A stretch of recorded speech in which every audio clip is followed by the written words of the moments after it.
नमस्कार दोस्तों, मैं हूं उत्कर्ष श्रीवास्तव। आज हम बात करने वाले हैं पूरे गुड़गांव के मार्केट के बारे में, लेकिन सिर्फ प्रॉपर्टी के बारे में नहीं। आज हम बात करेंगे उस पेन के बारे में जो पेन हर एक इन्वेस्टर, हर एक एंड यूजर, सेल्फ यूजर को मिलता है जब उसको पोजीशन नहीं मिलती, जब उसको प्रॉपर्टी के अंदर प्रॉब्लम्स आती हैं, जब उसको लगता है कि यार मैं तो प्रॉपर्टी के फंस ही गया। पर आप फंसोगे नहीं, और फंस भी गए हो तो निकालने की जिम्मेदारी भी अब हमारी है, क्योंकि इस वीडियो के अंदर हम आपको दिखाने वाले हैं कैसे आप अपनी प्रॉपर्टी को, अगर आप इन्वेस्ट करते हो या फिर आपने कहीं पे प्रॉपर्टी में इन्वेस्टमेंट करी हुई है, कुछ अपने प्लॉट लिया है, कमर्शियल लिया, रेजिडेंशियल लिया है, और आप उसमें एग्जिट नहीं ले पा रहे या कोई इशू हो गया या डेवलपर ने आपके साथ कुछ ऐसा कर दे, इसमें आप लीगली एडवाइस चाहते हैं, तो ये वीडियो उनके लिए दोस्तों। तो स्टार्टिंग से लेकर एंड तक वीडियो को पूरा देखिएगा, क्योंकि इसके अंदर हम सारी ऑथेंटिक बातें करने वाले हैं। तो लेट्स स्टार्ट द वीडियो। तो वीडियो में आपको मैं स्वागत करता हूं, और मेरे साथ हैं आज मेरे फ्रेंड और हमारे लीगल एडवाइजर मिस्टर अंकित वोरा जी। कैसे हैं सर? नमस्कार उत्कर्ष, हाय एवरीवन। आज हम बात करने वाले हैं जितने भी प्रॉब्लम्स होती है ना, लोगों को आती है कि कहाँ पे जब इन्वेस्ट करते हैं या अपना घर देखते हैं या कुछ भी आते हैं, तो डॉक्यूमेंटेशन के बारे में बहुत प्रॉब्लम आती है। लोगों को समझ नहीं आता पेपर में क्या पढ़े, क्या लीगल टर्म्स कैसी है कैसी नहीं है, तो उस बारे में चर्चा करते हैं।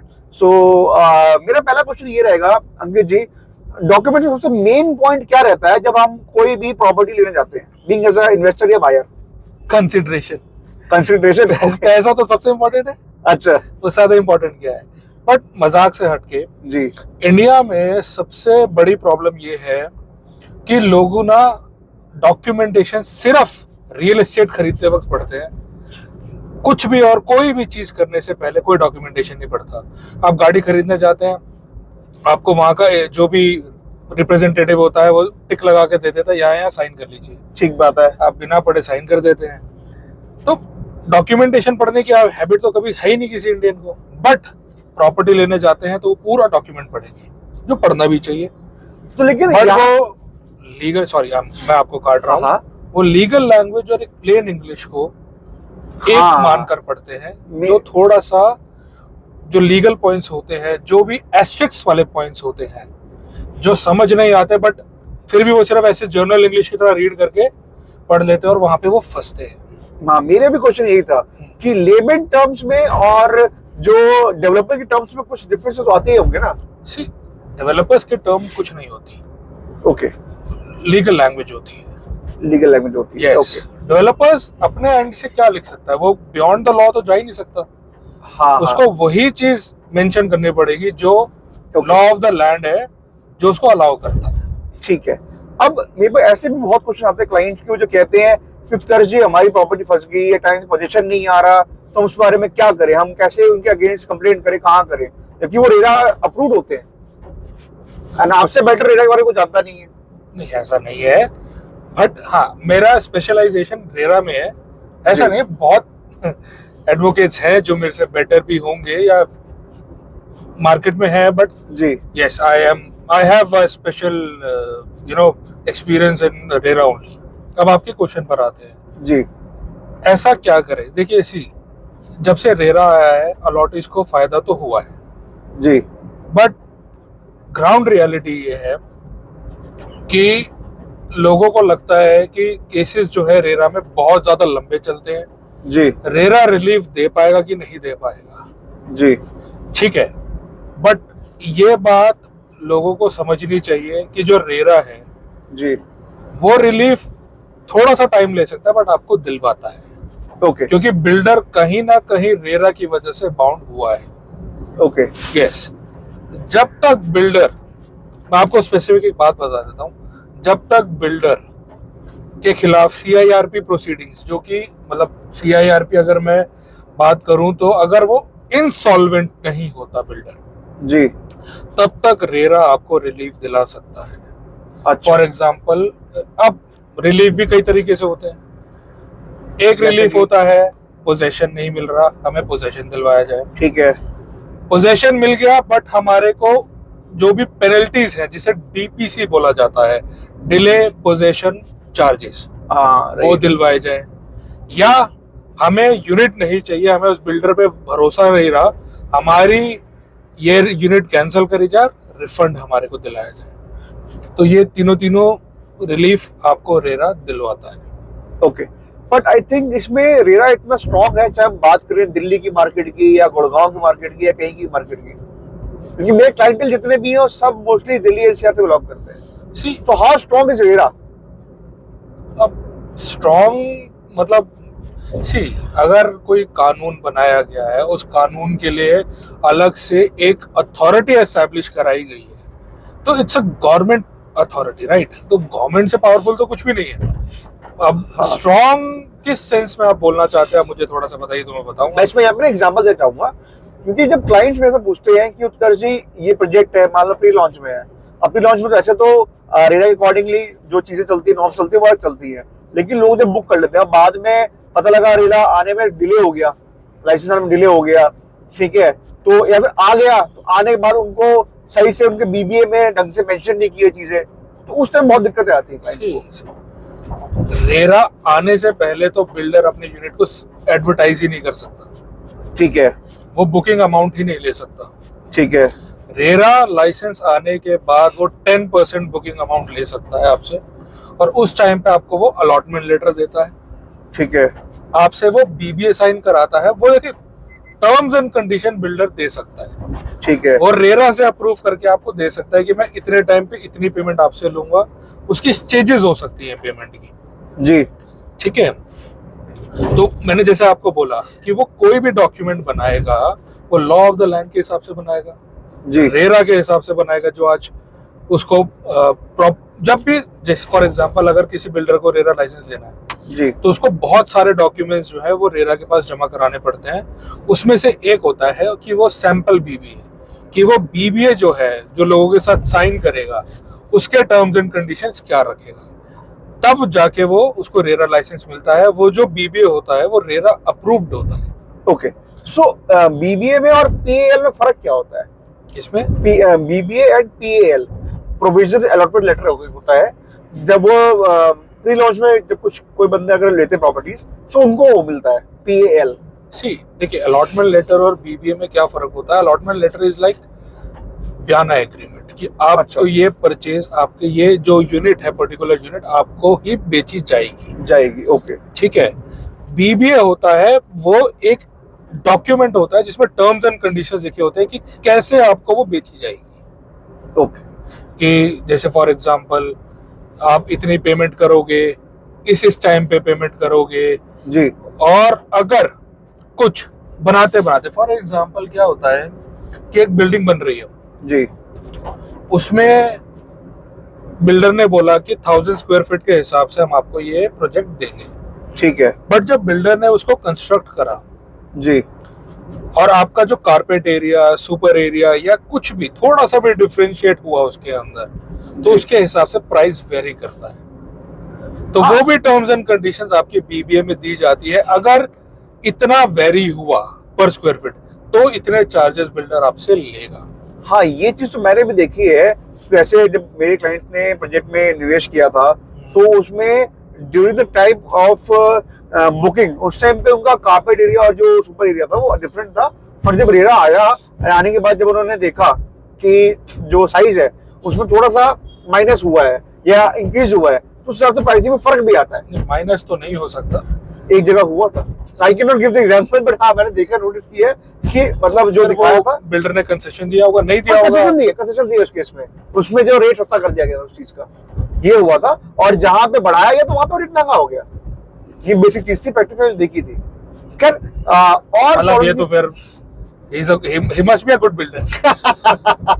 yeah, you can say that. Okay, right. So next topic पे आते हैं।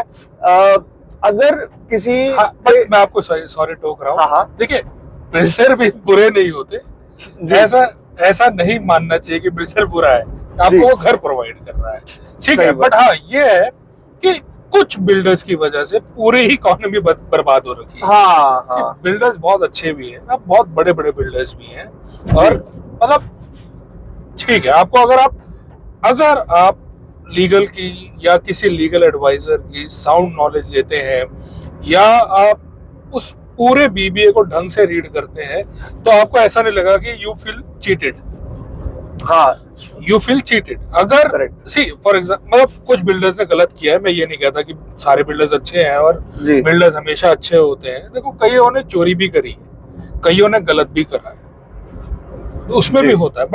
बट अगर आप साउंड नॉलेज रखकर किसी के साथ एग्रीमेंट साइन करेंगे तो आप चीटेड फील नहीं करेंगे, कि आपको पहले से पता होंगे कॉन्सिक्वेंसेस क्या हो सकते हैं, क्या टर्म्स है, क्या कंडीशंस है। क्या टर्म्स हैं, क्या कंडीशंस हैं, ट्रू। क्या आपने पैसे दिए हैं, क्या आप, और शायद आपको लगता है कि आप और पैसे दे सकते हैं, जी या बिल्डर कुछ पैसे चार्ज कर रहा है आपसे, तो किस लिए चार्ज कर रहा है, क्या बेनिफिट अब आपको देगा। तो ये बहुत सारी चीजें होती हैं। अगर आप ढंग से अपने बीबीए को पढ़ेंगे या टर्म्स एंड कंडीशन ढंग से अपने बिल्डर से क्लैरिफाई करेंगे, तो you will not feel cheated. Right. So ठीक है। बाकी आपको क्या लगता है कि और क्या क्वेश्चंस आ सकते हैं एक इन्वेस्टर या एक एंड यूजर के माइंड में, चाहे वो कमर्शियल के लिए हो या फिर प्लॉट के लिए हो। सी कमर्शियल के लिए हो या प्लॉट के लिए हो, इसकी बहुत क्वेश्चन आती है। कमर्शियल में क्या होता है ना, वो आरओआई इंडेक्स बहुत दिक्कत आती है लोगों को। अच्छा, मैंने देखा है कि भाई जब डील होती है तो उस टाइम लिखा होता है कि इतना % आपको मिलेगा टिल पोजेशन एंड बनने के बाद मिलेगा लीज गारंटी। लेकिन जो टर्म्स कंडीशन बन के आती है बीवे के अंदर, उसमें कुछ पॉइंट में वो लोग बड़ा ट्विक कर देते हैं, लेकिन बाद फिर वो करवाना पड़ता है ठीक जाके सीआरएम टीम से। मैंने इतनी नोटिस करी है, ठीक करवाना पड़ता है सीआरएम से जाके। कभी कभी ऐसा हुआ है। Exactly my point. क्या आपने स्टार्टिंग में पढ़ा ही नहीं? हाँ स्टार्टिंग में आप समझे ही नहीं। राइट। जब आपको वो कॉन्सिक्वेंसेस फेस करने पड़े तब आपको समझ आए कि इसने क्या करा है। हाँ, क्योंकि जब बोला गया था टाइम ऑफ डीलिंग पे कितना देंगे, इसकी ये न्यूमेरिकल बनेगी, बाद में न्यूमेरिकल चेंज हो गई। हाँ, जब आप पढ़ते तो आपको समझ आता कि राइट। सी बिल्डर अच्छा है बुरा मुझे नहीं पता, वो आप जज करो, but builder is a businessman, वो चैरिटी करने नहीं आया जी। तो अगर वो आपको पैसों के बदले कुछ पैसे दे रहा है जी। तो वो कुछ सोच समझ के ही दे रहा है। हाँ। अगर फॉर एग्जाम्पल आपको वो ये कहता है कि मैं शॉर्ट रिटर्न दूंगा, हाँ, तो वो पहले से ही उस शॉप का प्राइस बढ़ाकर आपको देगा, वो भी 1 साल 2 साल 3 साल नहीं, कम मिनिमम 5 years। ओके, कि 5 साल बाद मेरी फॉर एग्जाम्पल मेरी ये दुकान 1000 रुपए की है जी, बट 5 साल बाद ये दुकान मेरी 1600 रुपए की 1800 रुपए की होगी जी, राइट। तो वो दुकान आपको 2000 की बेचेगा, ये बोल के कि जब तक मैं आपको पोजेशन नहीं देता हूं मैं आपको 300 रुपए 400 रुपए एज अ शॉर्ट रिटर्न दूंगा। बट लेकिन यहाँ पे एक बात ये भी तो है ना कि वो जो डेवलपर है जो कमर्शियल ऐसे बेच रहा है, वो आसपास के नॉर्मल कमर्शियल शॉप से बेटर एमिनिटीज प्रोवाइड कर रहा है, बेटर लोकेशन बैठा है, क्योंकि वो मैटर नहीं करेगा। एमिनिटीज क्या होती है? मतलब अगर आप फॉर एग्जांपल एक शॉप लेते हो तो एमिनिटीज क्या होती है? मैं बताता हूं, जैसे कभी कभी उस तक किसी वो टाउनशिप का पार्ट हो, क्या पता हो किसी लोकेशन ऐसी हो जो लोकेशन बाकी की जगह से बेटर पोजीशन बैठा हुआ हो, ऐसे मल्टीपल ऑप्शंस हमारे पास मैंने देखे हैं मार्केट में। अगर टाउनशिप का पार्ट हो इट मींस वो उनके पास और भी चीजें एक्सपीरियंस करने की जगह होती है। It can possible, I mean ये मेरा मानना है। देखिए टाउनशिप में अगर वो प्रोवाइड कर रहा है आपको, ऐसा होता है ना कि आप कमर्शियल शॉप प्रोवाइड कर रहा है, शॉप दे रहे हैं, फिर ऊपर टावर ऑर्गेनाइजेशन हो, नीचे पास में आसपास कमर्शियल हो गया, ऐसे वाले मैंने देखे हैं। तो ये तो सर ये तो रियल टेस्ट के हो गए, इसमें लीगल क्वेश्चन क्या पूछना चाहते हो वो पूछो आप। अच्छा नहीं, ये तो लोकेशन हो गई, लोकेशन हाँ, मतलब एमिनिटीज दे रहा है, वो एमिनिटीज से कोई मतलब नहीं है उसका। हाँ, हाँ। लोगों को क्या मतलब है एमिनिटीज से? लोगों को ये है कि उस अगर for example there are 2000 allottees, हाँ, तो 2000 अगर अलॉटीज है तो एक घर में अगर मैं मान के चलूं 3 मेंबर भी हैं जी, तो 6000 बंदे हो गए, तो आपको वो 6000 कस्टमर्स भी दे रहा है। हाँ, राइट। अगर वो मॉल्स में नहीं है, अगर वो सोसाइटीज में है तो right there are possible 6000 customers for you. या ट्रू, ऑब्वियसली वो रेयर है तो रिहाइश कोई पे आएगी, इससे बड़े तो एमिनिटी कुछ नहीं है, एमिनिटी कुछ नहीं है। हां, if in my opinion, my humble opinion, हां, राइट, इससे बड़े एमिनिटी तो कुछ नहीं है। बट फिर वही बात, वो 5 साल आगे सोच कर देगा आपको उस रेट के, तो वो शॉर्ट रिटर्न काटेगा आपके लिए, क्योंकि बिल्डर एक्चुअली में बिजनेसमैन है यार। हाँ, नहीं, ये क्वेश्चन बहुत लोग आते हैं। आप ये देखना कि अगर कोई अफोर्डेबल हाउसिंग है, अगर उधर भी कमर्शियल है, तो वो अफोर्डेबल हाउसिंग से महंगा होता है। कमर्शियल पार्ट महंगा, इससे महंगा होता है। राइट, ठीक है। And how about the plots, उसमें हमें क्या क्या पेपर्स देखने चाहिए अगर हम किसी प्लॉट में लेते हैं? तो मान लो वो रेरा अप्रूव्ड है, तो इफ केस नहीं है तो एनओसी में और रेरा में क्या फर्क आता है? सी अब आप पता क्या है, अब आपने इतना वास्ट क्वेश्चन पुट कर लिया है, क्योंकि सी अब आपके माइंड में क्या है कि मैं बात करूंगा गुरुग्राम की, तो Okay. गुरुग्राम के लैंड के पेपर्स अलग होते हैं, नोएडा के लैंड के पेपर्स अलग होंगे, दिल्ली के लैंड के पेपर्स अलग होंगे, राजस्थान के अलग होंगे। अब आप किस एरिया स्पेसिफिक स्पेसिफिक क्वेश्चन था, तो मेरा बेसिक क्वेश्चन ये था कि what is the difference between the NOC approved plots and RERA approved plots? Sir NOC approved क्या होता है? एनओसी अप्रूव्ड कुछ नहीं होता। एनओसी तो नो ऑब्जेक्शन सर्टिफिकेट होता है। अब नो ऑब्जेक्शन सर्टिफिकेट तो कुछ भी बन सकता है, कहीं से भी बन सकता तो है। उस पर रजिस्ट्री हो सकती है, नहीं हो सकती? अब ये भी सर देखिए, वो भी एरिया पे टू एरिया डिपेंड करता है। अगर फॉर एग्जांपल अगर वो कोई सोसाइटी क्रिएट नहीं होती, हाँ, वो नॉर्मल प्लॉट्स हैं, कोई अगर किसी एक बिल्डर ने सिर्फ अपनी लैंड पे प्लॉटिंग कट करके दे दी, जी, राइट, तो आप उसको परचेज कर सकते हो। उसमें अब आपको लोकल लॉस में पता करना पड़ेगा कि वहां पे रजिस्ट्री होती है या नहीं होती है, राइट। तो उसके लिए लॉयर्स क्या करते हैं, आपको एक डॉक्यूमेंटेशन देते हैं प्रॉपर, जिसमें वो पूरी वेरिफिकेशन करते हैं कि इस पे रजिस्ट्री अलाउड है कि नहीं अलाउड है, ओके, राइट। अब रेरा अप्रूव प्लॉट्स होते हैं जो फॉर एग्जांपल आपको टीडीओ सर्टिफिकेट्स, अब इस चीज में क्या है ना, मुझे पूरा वास्ट जाना पड़ेगा, तभी मैंने आपको बोला कि ये बहुत वास्ट क्वेश्चन है। तो इसके लिए रेरा अप्रूवल अगर आ गया है तो ऑफ कोर्स फिर तो सेफ ही हो गया। यस, सेफ हो गया। और अब सी आपको वो प्लॉट्स देगा कि कंस्ट्रक्शन करके देगा, ये भी डिफरेंस होता है। हाँ, ट्रू, राइट। अगर फॉर एग्जांपल किसी बिल्डर ने बोला कि मैं प्लॉट्स दे रहा हूँ, जी, ठीक है, प्लॉट दे दो, हमारा प्लॉट हो गया उस कॉलोनी में, और जो उसने कॉलोनी काटी किसी बिल्डर ने, जी, तो वो प्लॉट्स हो गए उसके, अब वो प्लॉट बेच सकते हैं, दे देगा आपको। बट अगर किसी बिल्डर ने आपके साथ एग्रीमेंट साइन करा जी, कि ये प्लॉट्स तो है जी, जिन्हें वो आप प्लॉट्स ले लो, अब प्लॉट भी दो तरीके से है, आप रेजिडेंशियल बना सकते हो या फिर कमर्शियल बना सकते हो। जी, कमर्शियल बनाओगे तो एससीओ बनाओगे, शॉप कम ऑफिसेस, राइट। उस चीज में कई बार बिल्डर्स क्या कहते हैं कि आप प्लॉट तो हमसे परचेज कर रहे हो, इस पे जो कंस्ट्रक्शन होगी वो भी मैं करूंगा। हाँ, वो एससी वाला कॉन्सेप्ट होता है। यस, जी, जी, जी, वो भी होता है। चलिए, तो अब हमने जो है जो मेजर टॉपिक्स हमें कवर कर लिए हैं आज, कि क्या क्या as a investor, being as end user, हमें क्या क्या टर्म्स एंड कंडीशन समझनी चाहिए before booking any kind of property, any kind of investment करने से पहले। और कोई क्वेश्चन आपके दिमाग में आ रहे हो बीइंग एज इन्वेस्टर, जो आपको लोग पूछते हो, ऐसे केसेस आते हो आपके पास रेरा वाले? यार हर आदमी बेचारा, जो भी, मेरे पास तो कोई सुखी आता नहीं, खुश आता नहीं, क्योंकि हम एक्चुअली में लोगों का ये है कि मैं 5 करोड़ 10 करोड़ इन्वेस्ट कर दूंगा, बट मैं एक लीगल एडवाइजर अपॉइंट नहीं करूंगा अपने लिए जो उस प्रॉपर्टी की वेरिफिकेशन कर सके। अगर वैसे खुश कोई आए तो ऑफ कोर्स उसको प्रॉपर रिपोर्ट्स दी जाएंगी, उसको प्रॉपर बताया जाएगा, फिर एटलीस्ट वो हर कॉन्सिक्वेंसेस के लिए तैयार रहेगा, प्रिपेयर रहेगा, तो उसके एक प्लान ऑफ एक्शन बना पाएंगे उसके लिए। और इस चीज का मुझे बड़ा दुख है क्योंकि खुशी खुशी मेरे पास कोई नहीं आता। जब हमेशा कुछ जब कुछ होता बिगड़ है, जाए, कुछ हो जाए, तो हमें याद किया जाता है। बट मैं चाहता हूँ कि खुशी खुशी भी आए। मतलब लोग पहले एक बार के लिए Precautions are always better than then cure. Cure, right. तो पहले आके आप कंसल्ट करिए, पहले आके एक बार मौका दीजिए खुद को, क्योंकि property investment is not a easy game. Property में लेना, घर लेना, इन्वेस्ट करना, ये छोटा मोटा काम नहीं है। ये आपकी हार्ड एंड मनी को लगाने का, आप लगाते हो अपने हार्ड एंड मनी। मैं हमेशा बोलता हूँ, जैसे हम क्या बोलते हैं कि being as a realtor, selling is helping for us, हम हेल्प करते हैं आपकी। Similarly, before selling anything, if you will call me and you want कि उत्कर्ष मेरे को तो एडवाइस भी चाहिए, एंड एडवाइस कौन सी? लीगल एडवाइस है, तब मैं आपको इनसे कनेक्ट करवाऊंगा। ये आपको एंड टू सपोर्ट देंगे, मैं आपको बता रहा हूँ, क्योंकि हम खुद भी लेते हैं सपोर्ट इनसे, क्योंकि हम भी रियल एस्टेट में काम कर रहे हैं, पता ही है कई साल से।